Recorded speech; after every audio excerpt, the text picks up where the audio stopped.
Bonjour à tous. Dans cette vidéo, nous allons explorer le calcul de cette intégrale. Cette intégrale qui met en éveil même les cerveaux les plus intelligents.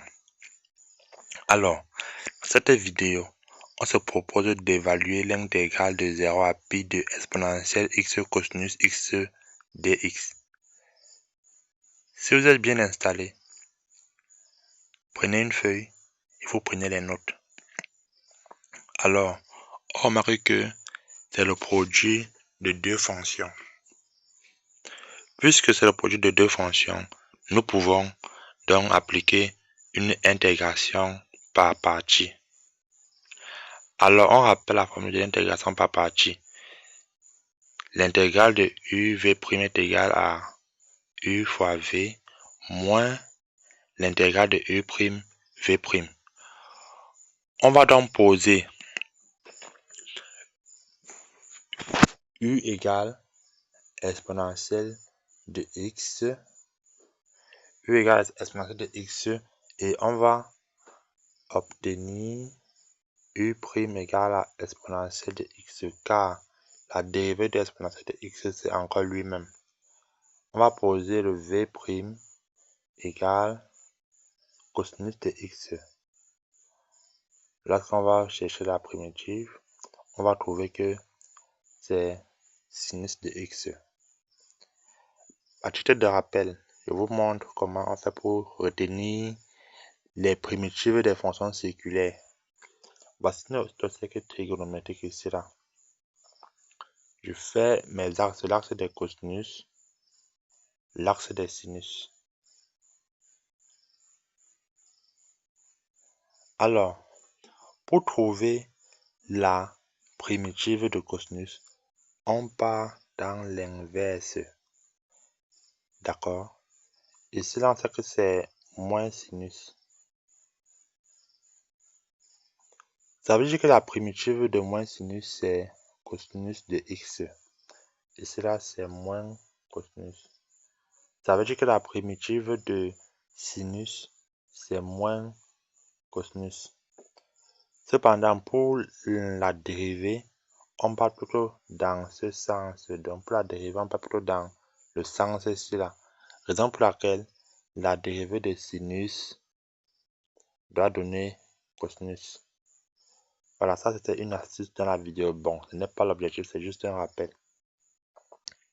On continue avec notre vidéo.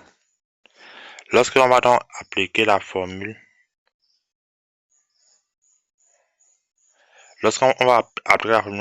on va obtenir I est égal à exponentielle x sinus x évalué entre 0 et pi moins l'intégrale de 0 à pi exponentielle sinus x dx évalué entre 0 et pi. Nous allons calculer le crochet.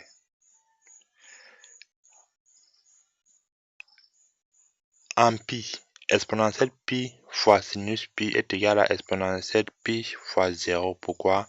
Parce que sinus de pi est égal à 0. Donc c'est ce qu'il faut savoir ici. Donc en pi, exponentielle pi fois sinus pi donne 0. Maintenant en 0, exponentielle 0 fois sinus 0 est égal à 1 fois 0, car sinus de 0 c'est aussi 0 et exponentielle de 0 c'est 0. Ça fait donc que le crochet nous donne 0. Donc, I est égal à 0 moins l'intégrale de exponentielle pi sinus pi dx évalué entre 0 et pi. Ce qui fait donc que I est égal à moins l'intégrale de exponentielle x sinus x dx évalué entre 0 et pi.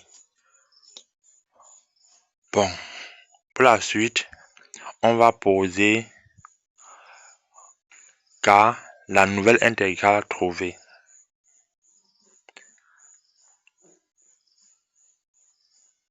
Alors, nous avons donc K égale à intégrale de exponentielle x sinus x dx évalué entre 0 et pi. Alors, on remplace, ça va faire i est égal à moins k. Retenez bien ça, i est égal à moins k. On calcule k par une deuxième intégration par partie, car nous remarquons que c'est encore le produit de deux fonctions. On va donc poser u' égale à exponentielle de x et v' égale à sinus de x. Après tout calcul, on va obtenir u' égale à exponentielle de x et v égale à moins cosinus de x pour des raisons évidentes. Alors lorsqu'on substitue, lorsqu'on remplace, on trouve k égale au crochet de moins exponentielle x fois cosinus de x évalué entre 0 et pi moins l'intégrale de 0 à pi de exponentielle x fois moins cosinus x de x.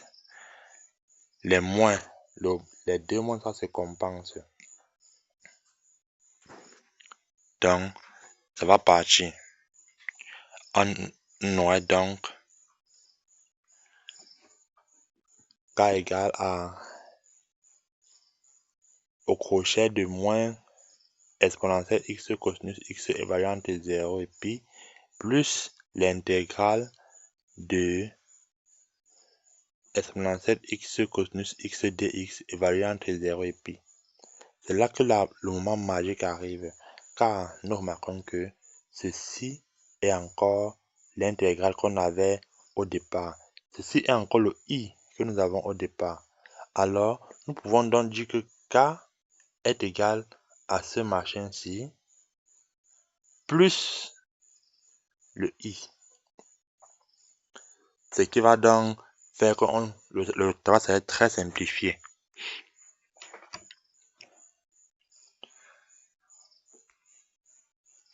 Ok, on évalue d'abord ce qui est dans le crochet. Ça fait en pi, on trouve exponentielle pi.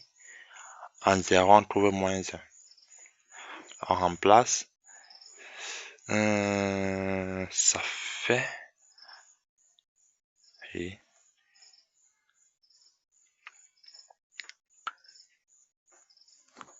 k est égal à exponentielle pi plus 1 plus i. Très bien. On va donc substituer le k dans i. Car on a dit cela que i est égal à moins k. Ça va donc faire que i est égal à moins exponentielle pi plus 1 plus i. On développe.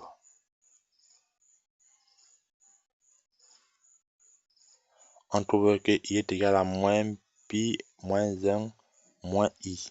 On va faire traverser le i et on va obtenir i plus i est égal à moins exponentielle pi moins 1.